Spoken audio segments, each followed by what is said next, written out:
안녕하세요. 인문학 강사 문명훈입니다. 저는 보통 일요일에 부모님이 계신 집에 가서 점심을 함께 먹습니다. 최근 부쩍 어머니께서 결혼 이야기를 많이 하십니다. 30대 초반인 제게 결혼할 기미가 보이지 않으니 불안하신가 봅니다. 저희 부모님만 그렇게 느끼는 건 아닌 것 같습니다.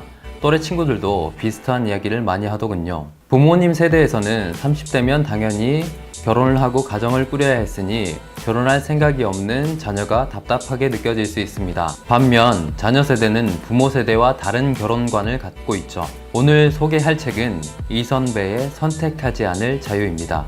이 책은 국제 결혼을 한 여성 에디터가 자신의 경험을 바탕으로 한국 사회에서 화두가 되고 있는 비혼 경향에 대해 이야기하고 있는 책입니다.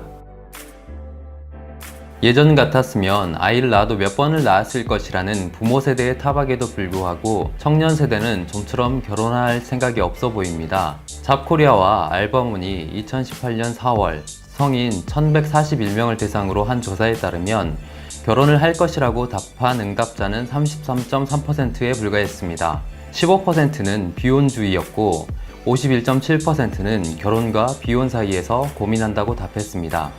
초혼 연령은 계속 높아져 2017년 기준 남자는 32.94세, 여자는 30.24세입니다. 결혼을 하더라도 아이를 낳지 않는 경향이 확산되고 있는데요. 2017년 기준 합계 출산율은 1.05명입니다. 분명 일찍 결혼해 아이를 낳는 이전 세대의 방식과는 다릅니다. 청년 세대는 다른 선택을 하고 있습니다.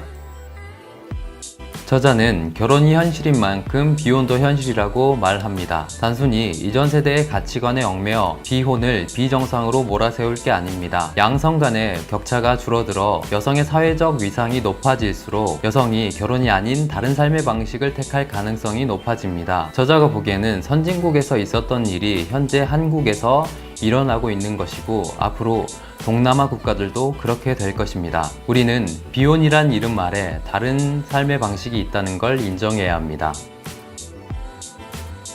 현재 사회가 정상이라고 인정하는 가족 형태도 과거에는 비정상이었습니다. 역사학자 스테파니 쿤츠는 진화하는 결혼이라는 책에서 결혼과 가족상이 어떻게 변화했는지 잘 보여주죠. 중세 유럽의 대부분 지역은 농경사회였습니다. 농경사회에서는 노동력이 많이 필요하기 때문에 집단 노동을 할 수밖에 없었죠. 결혼은 노동력을 교환하는 행위였습니다.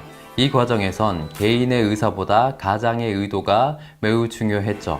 개인의 의사는 반영되지 않았습니다. 상업화와 공업화가 진행되고 개인 노동이 확산되면서 그리고 개인이 경제력을 갖게 되기 시작하면서 결혼도 개인화되기 시작합니다. 연애 결혼은 임금 노동이 확산된 후에야 등장한 결혼 형태입니다. 한국에서도 비슷한 변화가 일어납니다. 조부모 세대의 결혼에선 가장의 결정이 매우 중요했죠. 6시 내 고향 같은 프로그램에는 남편 얼굴도 모르고 시집 왔다고 말씀하시는 할머니들이 등장합니다. 부모 세대에서는 도시화가 진행되고 임금 노동이 확산되면서 결혼도 개인화됩니다. 연애 결혼도 많아지죠. 지금의 청년 세대는 말할 것도 없습니다. 개인의 행복과 사회적 성취가 중요하게 여겨지면서 비혼 트렌드가 새롭게 등장하게 됩니다. 이제 비혼도 현실입니다. 선택하지 않을 자유의 저자는 현대사회의 변화에 대해 말하며 비혼을 하나의 선택지로 인정하는 게 필요하다고 말합니다. 가치 있는 게 혼자인 것보다 괴롭다면 결혼은 속된 말로 무덤입니다.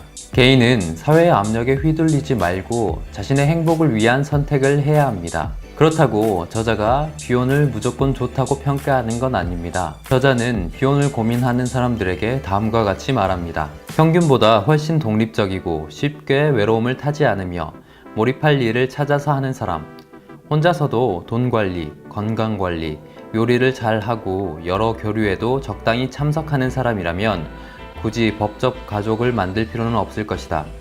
따라서 자신이 싱글로 살 자질은 있는지, 평생 결혼하지 않는 삶을 살 수 있을지 진지한 성찰이 필요하다.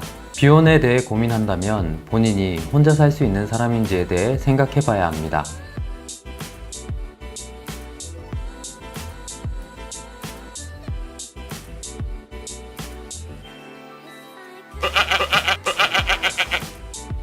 전 보통 대학생들을 대상으로 강의를 합니다. 그런데 가끔 중고등학생 혹은 일반인들 대상으로 강의할 때도 있는데요. 얼마 전에 어르신들을 대상으로 강의를 했습니다. 그 강의에서 젊은 세대의 결혼관에 대해 이야기해보니 시각차가 상당하더군요. 젊은 세대는 성역할 변화, 경제구조 변화, 사회적 성취, 개인화 문제 등 여러 요소들 때문에 결혼과 출산을 피합니다.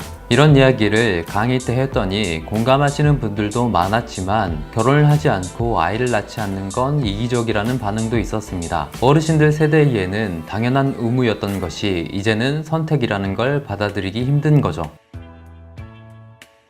이 차이는 각 세대가 갖고 있는 경험의 차이에서 옵니다. 사회학에서는 동일한 경험과 문화를 공유하는 집단을 코호트라고 합니다. 보통은 5년에서 10년 단위로 분류하는데 같은 코호트에 속해 있다면 비슷한 가치 체계를 갖고 있을 가능성이 높습니다. 그런데 가치 체계가 다르기 때문에 다른 세대를 이해하기는 쉽지 않습니다. 청년 세대가 기성 세대의 공동체 중심 문화를 꼰대의 특징으로 꼽는 것처럼 기성 세대는 청년 세대의 욜로 문화를 무책임한 것으로 바라봅니다. 각 세대가 갖고 있는 사회적 배경을 이해하지 못한다면 서로 오해하고 비난하기 십상입니다. 세대 차이야 어느 시대에나 있었지만 그 차이가 공론장에서 증오와 혐오의 문제로 확산된다면 큰 문제라 할 수 있습니다.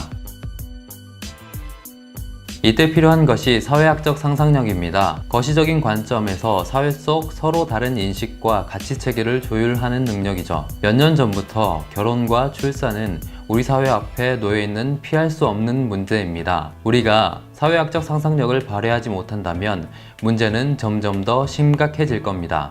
어르신들을 대상으로 한 강의에서 저는 어르신들께 서로 다른 세대를 이해하려는 노력이 필요하다고 말씀드렸습니다.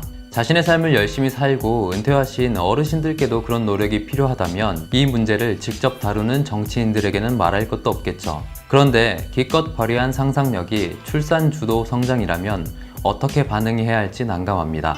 그러니까요. 오늘 소개한 책 선택하지 않을 자유는 어려운 사회학 이론이나 논증을 담은 책이 아닙니다. 비혼에 대해 체계적으로 이해하고 싶다면 역사학, 사회학 책을 더 찾아봐야 하죠. 그럼에도 불구하고 이 책은 우리에게 도움이 될 것 같습니다. 현실적인 예시와 공감하기 쉬운 설명은 비혼을 고민하는 사람들에게 현실적인 도움을 줄 것 같습니다. 제게도 결혼은 매우 중요한 문제이기 때문에 앞으로 다른 책을 다루면서도 자주 언급하게 될 것 같은데요. 사회적으로도 중요한 문제이니만큼 함께 고민해 보시죠. 우리 사회가 직면한 비혼 문제를 다룬 오늘의 책, 선택하지 않을 자유였습니다.